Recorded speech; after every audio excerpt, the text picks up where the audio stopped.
Hello everyone, ইভিনিংয়ের আরও একটা ব্লগে তোমাদের সকলকে ওয়েলকাম। দিনটা ছিল সোমবার। আমার ফ্ল্যাটের ব্যালকনি থেকে সন্ধ্যের শহরটা ঠিক এরকম দেখতে লাগে।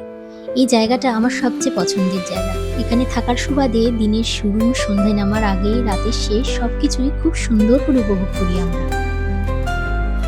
রিসেন্টলি আমরা একটা রোড ট্রিপ থেকে ফিরেছি।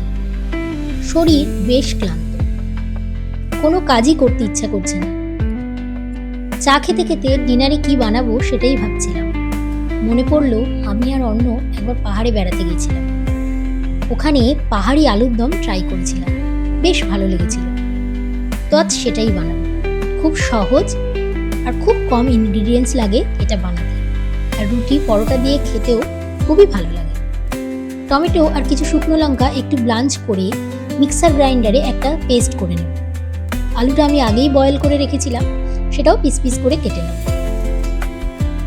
জানো তো, আমার মেয়ে যখন খুব ছোট তখন থেকেই আমি ওর রান্না আলাদা করি না।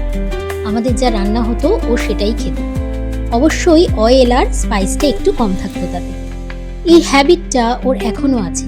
কখনো বায়না করে না এটা খাবো না ওটা খাবো না, তবে ননভেজ খেতে ও একটু বেশিই ভালোবাসে। আমার মনে হয় কিছু ছোট ছোট অভ্যেস বাচ্চার মধ্যে গড়ে তোলা খুব জরুরি, যাতে তাদের জীবনে চলার পথটা একটু সহজ হয়। তেল গরম করে তাতে একটু কালো জিরে আর রসুন দিয়ে একটু নেড়ে নেব। এরপর আগে থেকে বানিয়ে রাখা টমেটো আর শুকনো লঙ্কার পেস্টটা ঢেলে দেব। 3 থেকে 4 মিনিট মতো কুক করে নিয়ে তাতে পরিমাণ মতো জল দিয়ে স্বাদ মতো নুন দিয়ে একটু ফুটতে দেব। ফুটে উঠলে সেদ্ধ করে রাখা আলুগুলো ঢেলে দেব। বেশ খানিকক্ষণ কুক করার পর একটু ধনেপাতা ছড়িয়ে গ্যাস অফ করে দেব। তাহলেই রেডি হয়ে যাবে পাহাড়ি আলুর দম। কি সহজ, তাই না?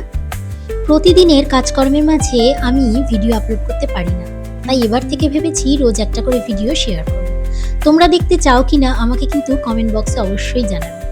তোমরা ভালো থেকো, সুস্থ থেকো, দেখা হবে নেক্সট ভিডিওয়ে।